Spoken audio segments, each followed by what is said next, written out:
Bueno, entonces buenos días. Ya hoy en nuestra última clase, clase quinta, estamos en el tema principal que es atención o servicio al cliente y el call center. La temática para el día de hoy es la siguiente.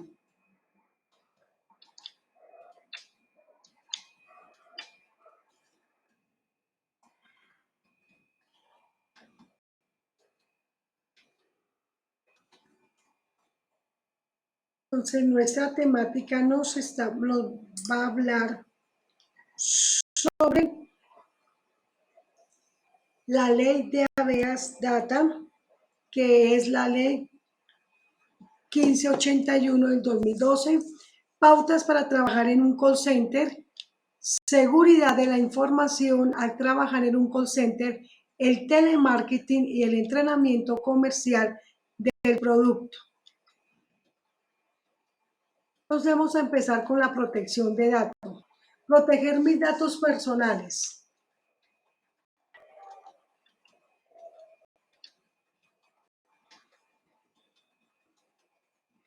El habeas data nos dice que es el derecho que tienen todas las personas a conocer, actualizar y rectificar las informaciones que se hayan recogido sobre ellas en banco de datos y en archivos de entidades públicas y privadas. Entonces, cuando nosotros vamos a solicitar un préstamo en un banco, pues nos van a pedir nuestros datos o hacer una compra. Es así como dentro de este concepto, los ciudadanos tienen varios derechos y beneficios. Según las estipulaciones del decreto 1377 de 2013, que reglamenta parcialmente la ley de habeas data, los derechos del ciudadano dueño de la información se constituyen en 7 ítems resumidos así. Toda la información que suministramos a una entidad bancaria o a una empresa pública del Estado o a una empresa privada, pues el habeas data nos dice que tenemos derecho a: primero, los titulares de la información tienen derecho a encontrar de manera ágil y sencilla la información suministrada por ellos y que se encuentra bajo la administración de otros. ¿De otros de quiénes? Pues donde suministro mis datos, como en una entidad bancaria o en una empresa que me está exigiendo los datos. Segundo, los ciudadanos podrán consultar de manera gratuita sus datos personales al menos una vez al mes y cada vez que se generen cambios en las políticas de tratamiento de estos. Cuando hablamos de tratamiento, estamos hablando de nuestros nombres, apellidos, cédula, eh, si vivimos en casa propia o en arriendo, nuestro ingreso. Tercero, en caso de no recordar haberse inscrito en una base de datos, el dueño de la información podrá solicitar una prueba de la autorización inicial por la que fue inscrito. Entonces, si recordamos que en ningún momento hemos dado nuestros datos y nos llaman de una entidad bancaria, pública aprobada o privada, pues nosotros tenemos el derecho de saber de dónde salieron nuestros datos. El propietario de los datos tiene derecho a que le describa para qué y cómo será utilizada su información. Entonces, si nosotros en un banco o en una empresa nos están pidiendo los datos, debemos preguntar para qué los requiere. El habeas data también nos dice que se tendrá derecho a la actualización, rectificación y supresión cuando el titular lo considere conveniente en cualquier momento, con sus propósitos o cuando el responsable por dicha información haya podido advertirlo para satisfacer los propósitos del tratamiento.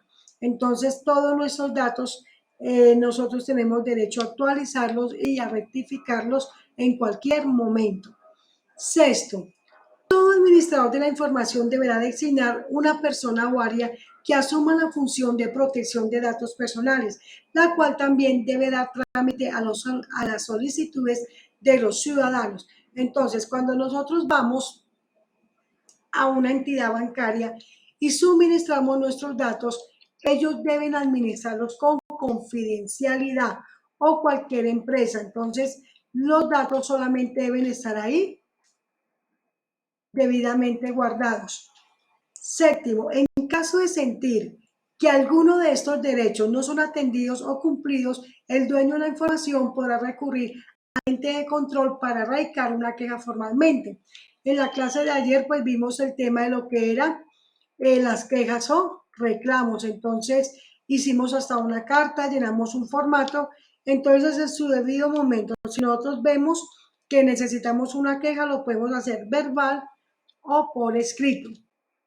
¿Qué es el principio de confidencialidad?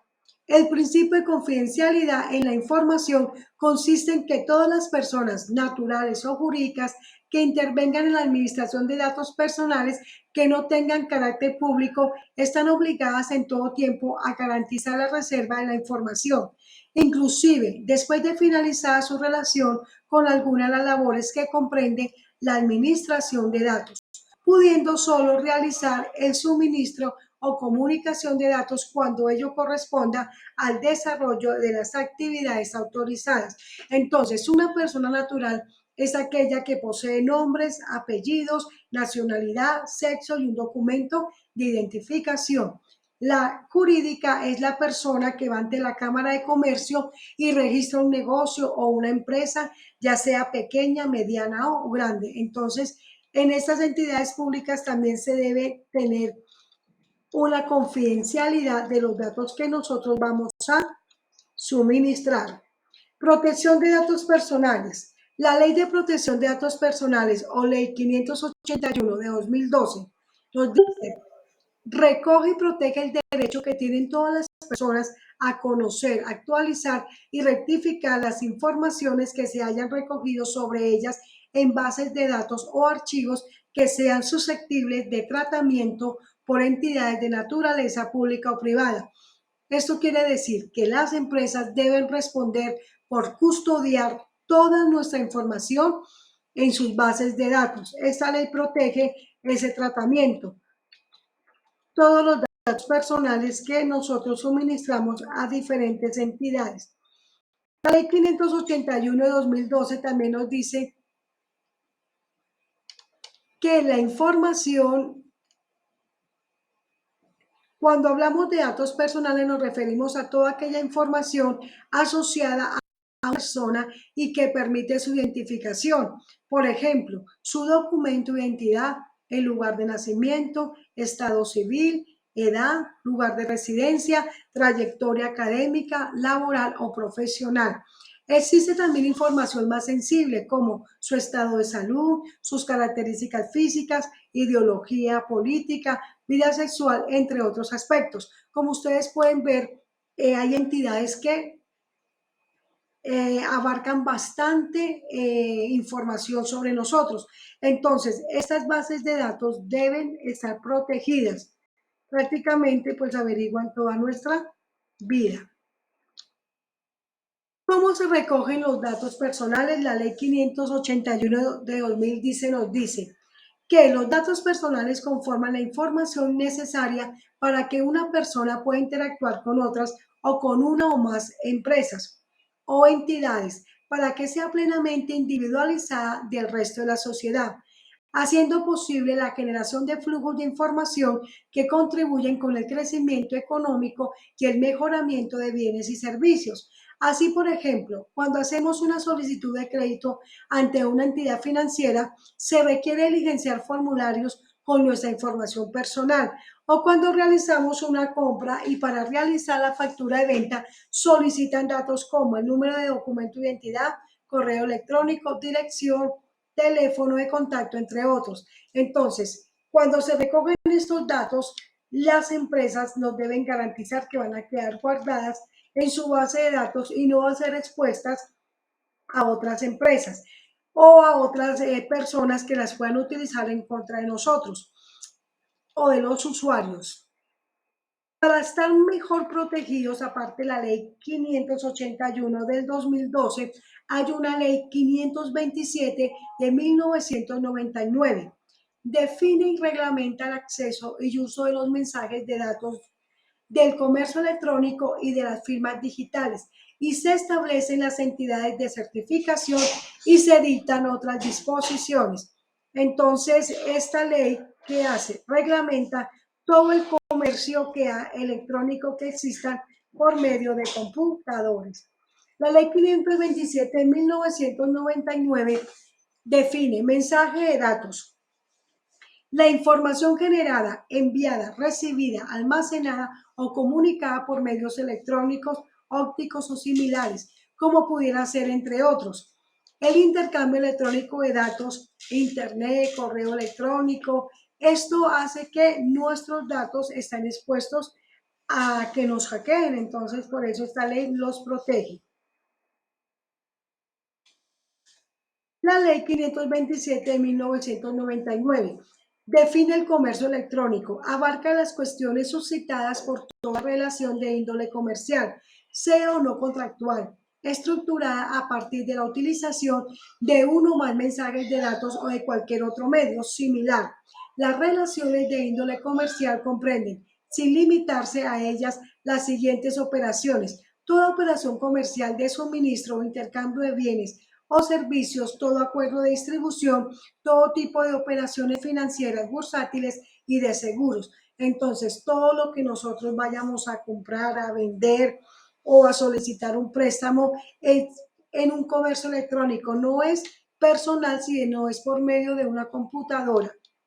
Y más que vamos a colocar la firma digital. Y la ley 527 de 1999 define la firma digital. Se entenderá como un valor numérico que se adhiere a un mensaje de datos y que, utilizando un procedimiento matemático conocido vinculado a la clave del iniciador y al texto del mensaje, permite determinar que este valor sea obtenido exclusivamente con la clave del iniciador y que el mensaje inicial no ha sido modificado después de efectuar la transformación. Entonces, pues para que pueda existir una firma digital debe haber una persona de sistemas que crea un código matemático y asimismo pues le dé al usuario una clave.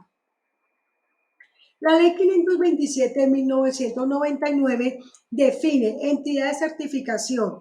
Es aquella persona que, autorizada conforme a la presente ley, está facultada para emitir certificados en relación con las firmas digitales de las personas, ofrecer o facilitar los servicios de registro y estampado cronológico de la transmisión y recepción de mensajes de datos, así como cumplir otras funciones relativas a las comunicaciones basadas en las firmas digitales.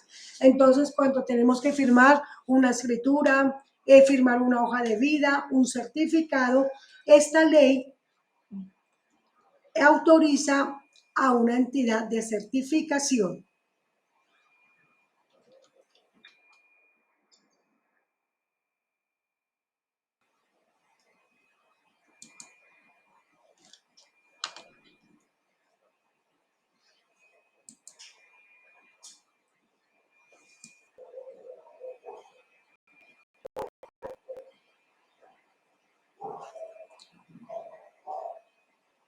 Bueno, entonces continuamos con nuestra ley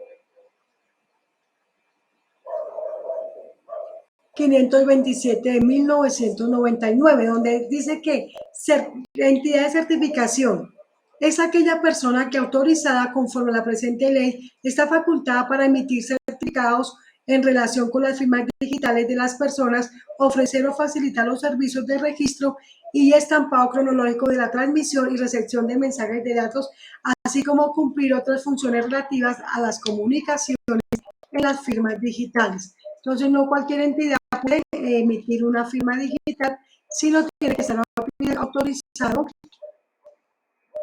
El intercambio electrónico de datos, la transmisión electrónica de datos de una computadora a otra que está estructurado bajo normas técnicas convenidas al efecto. Entonces, no es fácil, debe haber una transmisión electrónica que esté estructurada bajo unas normas. Sistema de información. Se entenderá todo sistema utilizado para generar, enviar, recibir, archivar o procesar alguna otra forma de mensajes de datos. Entonces, esta ley es la que protege todo lo que tiene que ver con la ley electrónica y lo que tiene que ver con la firma de